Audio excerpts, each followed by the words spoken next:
नमस्कार मित्रों, हूँ छूं निलेश चौधरी। एनआर एज्युकेशन अंदर तमारू स्वागत है। आज धोरण 6 प्रकरण 2 पूर्ण संख्याओं स्वाध्याय 2.1 જોઈએ આપણે, જેમાં આપણે ક્વેશ્ચન 7 સુધી આવ્યા હતા। તો ક્વેશ્ચન 7 માં આપણને કીધું છે કે સંખ્યા રેખા પર કઈ સંખ્યા ડાબી બાજુ આવશે અને કઈ સંખ્યા જમણી બાજુ આવશે તથા કયા ચિહ્નનો ઉપયોગ થશે તે જણાવો। બે ચિહ્નો પણ આપણને આપેલા છે, ગ્રેટર ધેન અને લેસ ધેન। તો આપણે ફક્ત સંખ્યા કઈ બાજુ આવશે એટલે નાની છે કે મોટી એ ઓળખતા આવડી જાય તો સંખ્યાને આપણે સરળતાથી કહી શકશું કઈ બાજુ આવશે। તો આપણને અહીંયા બે સંખ્યા આપી છે 530 અને 503। તો અહીંયા જુઓ તો મોટી સંખ્યા કઈ છે 530। આપણે સંખ્યા રેખા ઉપર દર્શાવવી હોય તો અહીંયા સંખ્યા રેખા ઉપર આવી રીતે આપણે દર્શાવીએ। 503 થી શરૂઆત કરીએ તો 503, 4, 505, 6 એવી રીતે આપણે 530 સુધી જઈશું। તો હવે આપણે અહીંયા કહીએ કે આ બે બાજુ છે, એક આ ડાબી અને આ જમણી, તો કઈ બાજુ આવશે? તો આપણે કહીએ કે 530 એ જમણી બાજુ આવે છે અને 503 છે એ ડાબી બાજુ। તો આપણે લખી શકીએ કે સંખ્યા રેખા પર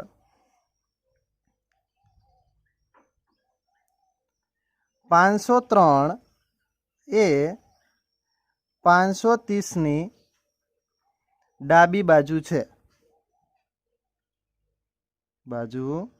છે। હવે આમાંથી મોટી સંખ્યા કઈ છે આપણે? તો મોટી સંખ્યા જે છે 530। આપણે અહીંયા સંખ્યા જોઈએ, પહેલો એકમ દશક 530। અહીંયાથી બંને પહેલા અંક જે આપ્યા છે 100 ના સ્થાને તો એ તો 5 છે, પછી 3 છે, તો જે અંક મોટો છે તે આપણી સંખ્યા મોટી। તો 530 મોટી છે તો આપણે અહીંયા ચિહ્ન કયું ઉપયોગ થશે? 530 અને 503। તો મિત્રો જુઓ, ચિહ્ન અહીંયા બે આપણને આપ્યા છે, ગ્રેટર ધેન અને લેસ ધેન। તો જે બાજુ ચિહ્ન મોટું હોય, સંખ્યા મોટી હોય, એ બાજુ આપણે ખુલ્લું મોટું રાખીશું, અથવા એવી રીતે યાદ રાખીશું કે નાનો ભાઈ જે છે નાના ભાઈને હંમેશા મોટો ભાઈ કોણી મારે, બરાબર? તો આ કોણીનો જે એંગલ છે એ આપણને દર્શાવે છે। તો મોટી સંખ્યાઓ એ બાજુ આ ભાગ ખુલ્લો રહેશે, નાની બાજુ આ બંધ રહેશે, એટલે આ નાની છે અને આ મોટી છે, તો ગ્રેટર ધેન। એના પછીની સંખ્યા આપી છે 370 અને 307।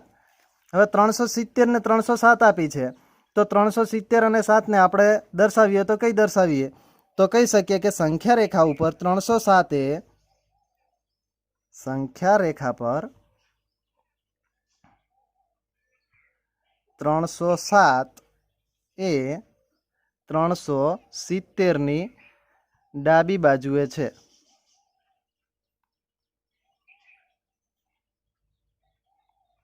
હવે નાની ને મોટી સંખ્યા આપણે ચિહ્નનો ઉપયોગ કરવાનો છે। તો 370 આપી છે અને બીજી આપી છે 307। તો મેં તમને કીધું મોટી સંખ્યા બાજુ જે ખુલ્લો ભાગ છે તે નિશાની આવશે। તો ફરી આની અંદર પણ ગ્રેટર ધેન। હવે અહીંયા નીચે જુઓ તો અહીંયા સંખ્યા આપી છે સી 98,765 અને 56,789। તો આપણે લખી શકીએ કે સંખ્યા રેખા પર 56,789 એ 98,765 ની ડાબી બાજુએ છે।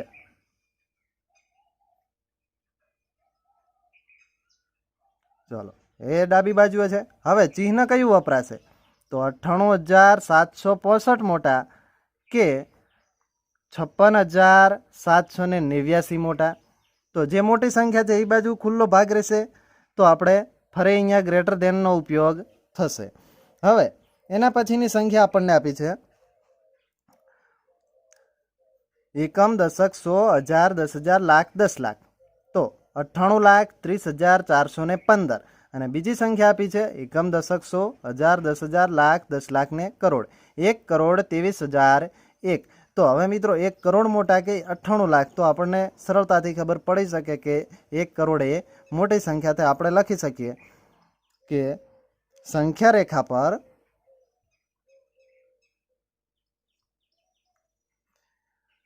98,30,415 એ 1,23,001 ડાબી બાજુએ છે. ડાબી બાજુએ છે. હવે સંખ્યાનું ચિહ્ન આપણને વાપરવાનું કીધું છે. તો અહીંયા પહેલી આપી સંખ્યા 98,30,415 અને બીજી સંખ્યા આપણને આપી છે 1,23,001.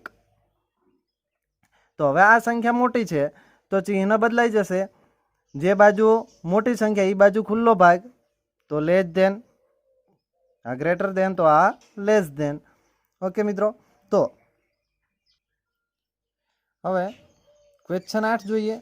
વાક્ય જે વિધાન આપ્યું છે એ સાચું છે કે ખોટું તે આપણે જણાવવાનું છે. પહેલો આપણને પ્રશ્ન આપ્યો છે કે શૂન્ય એ સૌથી નાની પ્રાકૃતિક સંખ્યા છે. તો મિત્રો શરૂઆતમાં આપણે જોયું તો કે સૌથી નાની પ્રાકૃતિક સંખ્યા તો 1 છે. સૌથી નાની પ્રાકૃતિક સંખ્યા 1 છે. તો શૂન્ય તો એ સૌથી નાની પૂર્ણ સંખ્યા છે. તો આ વિધાન ખોટું છે. કેવું છે? ખોટું છે. એના પછી કીધું છે 400 એ સંખ્યા 399 પહેલા આવતી સંખ્યા છે. તો મિત્રો અહીંયા જુઓ કે 399 એની અંદર એક ઉમેરીએ એટલે 400 થાય. તો 399 પછી આવતી સંખ્યા છે 400. તો આ વિધાન પણ ખોટું છે. એના પછી આપણને કીધું છે શૂન્ય સૌથી નાની પૂર્ણ સંખ્યા છે. તો હા, પૂર્ણ સંખ્યાની શરૂઆત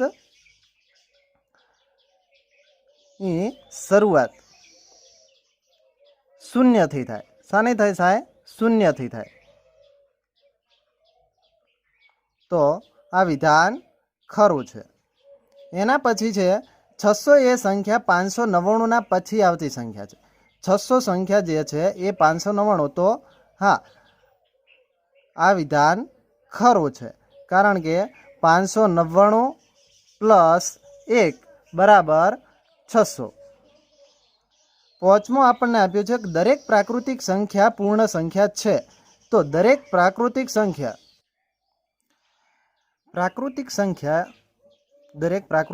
પૂર્ણ સંખ્યા છે. તો હવે આપણે પ્રાકૃતિક સંખ્યાની શરૂઆત ક્યાંથી કરીએ? 1, 2, 3 થી અસંખ્ય. અને પૂર્ણ સંખ્યાઓ છે તો 0, 1, 2, 3 થી અસંખ્ય. તો આપણને પ્રશ્ન એવો કર્યો કે દરેક પ્રાકૃતિક સંખ્યા પૂર્ણ સંખ્યા છે. તો હા, દરેકે દરેક પ્રાકૃતિક સંખ્યા એ પૂર્ણ સંખ્યાની અંદર આવે છે. તમે જોઈ શકો છો 0 વધારાની છે અને બાકીની બધી સંખ્યા એ પૂર્ણ સંખ્યામાં આવે છે. તો વિધાન ખરું છે. છઠ્ઠો પ્રશ્ન છે કે દરેક પૂર્ણ સંખ્યા પ્રાકૃતિક સંખ્યા છે. દરેક પૂર્ણ સંખ્યા પ્રાકૃતિક. તો હવે અહીંયા જ આપણે જોયું કે પૂર્ણ સંખ્યામાં 0 વધારાની છે જે પ્રાકૃતિકમાં નથી. તો શું પૂર્ણ સંખ્યા પ્રાકૃતિક થાય બધી? ના. તો વિધાન ખોટું છે.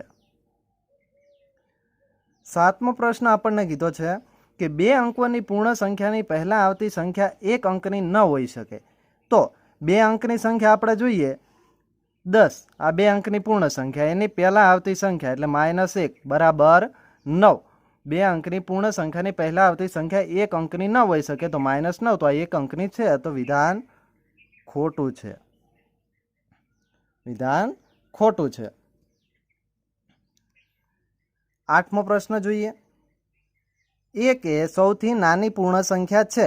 તો પૂર્ણ સંખ્યાની શરૂઆત તો 0 થી થાય છે. 0, 1, 2, 3. તો વિધાન ખોટું છે. સૌથી નાની પૂર્ણ સંખ્યા તો 0 છે. તો વિધાન ખોટું છે. 9મો જોઈએ કે પ્રાકૃતિક સંખ્યા 1ની પહેલા આવતી કોઈ સંખ્યા નથી. પ્રાકૃતિક સંખ્યા 1ની પહેલા આવતી કોઈ સંખ્યા નથી. તો વિધાન ખરું છે.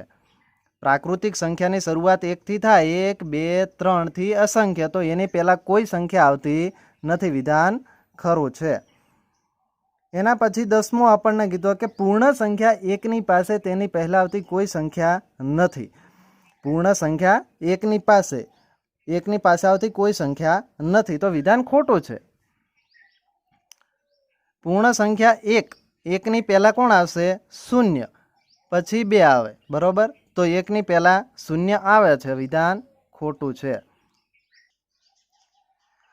11મો, પૂર્ણ સંખ્યા 13 એ સંખ્યાઓ 11 અને 12ના વચ્ચે આવે છે. હવે મિત્રો 13 એ 11 અને 12 કરતાં મોટી છે. 13 એ 11 અને 12 કરતાં મોટી સંખ્યા છે, મોટી સંખ્યા છે, તો વચ્ચે આવે નહીં, વિધાન ખોટું છે. 12મો પ્રશ્ન કીધો કે પૂર્ણ સંખ્યા 0 પાસે તેના પહેલાં આવતી કોઈ સંખ્યા નથી.